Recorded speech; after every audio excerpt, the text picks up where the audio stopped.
Road অ্যাক্সিডেন্টে আহতের চিকিৎসা বাবদ 1.5 লক্ষ, সাহায্যের পুরস্কার 25,000 টাকা দেবে মোদী সরকার।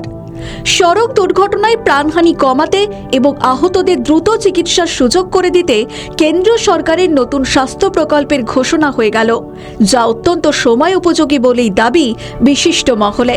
এই প্রকল্পের সবচেয়ে বড় বৈশিষ্ট্য হল দুর্ঘটনার শিকার ব্যক্তির নিজের বা গাড়ির বীমা না থাকলেও তিনি বিনামূল্যে চিকিৎসা পাবেন কেন্দ্র সরকারের কাছ থেকে।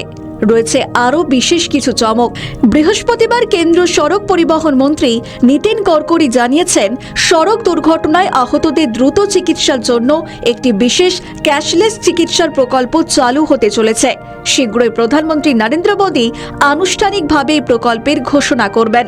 এই প্রকল্পের সবচেয়ে বড় বৈশিষ্ট্য হল দুর্ঘটনার শিকার ব্যক্তির নিজের বা গাড়ির বীমা না থাকলেও তিনি বিনামূল্যে চিকিৎসা পাবেন। দুর্ঘটনার ঠিক পরের 1 ঘন্টা বা গোল্ডেন আওয়ারের গুরুত্ব বুঝে অবিলম্বে চিকিৎসা শুরু করাই এই প্রকল্পের প্রধান উদ্দেশ্য। প্রকল্পের আওতায় জনপিছু 1.5 লক্ষ টাকা পর্যন্ত ক্যাশলেস চিকিৎসার সুবিধা দেবে মোদী সরকার। আয়ুষ্মান ভারত প্রকল্পের তালিকাভুক্ত সমস্ত হাসপাতালে দুর্ঘটনার দিন থেকে 7 দিন পর্যন্ত এই পরিষেবা পাওয়া যাবে। এখানেই শেষ নয়, মানুষের বিপদে মানুষকে এগিয়ে আসার আহ্বান জানিয়ে এই প্রকল্পে রয়েছে আরো বড় চমক।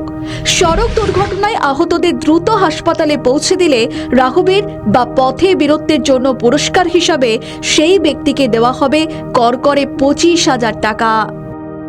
আমাদের ভিডিও ভালো লাগলে লাইক ও শেয়ার করুন, কমেন্ট সেকশনে আপনাদের মতামত জানান। আরও ভিডিও পেতে আমাদের চ্যানেলটিকে সাবস্ক্রাইব করুন এবং প্রতি মুহূর্তে খবরের আপডেট পেতে প্রেস করুন বেল আইকন।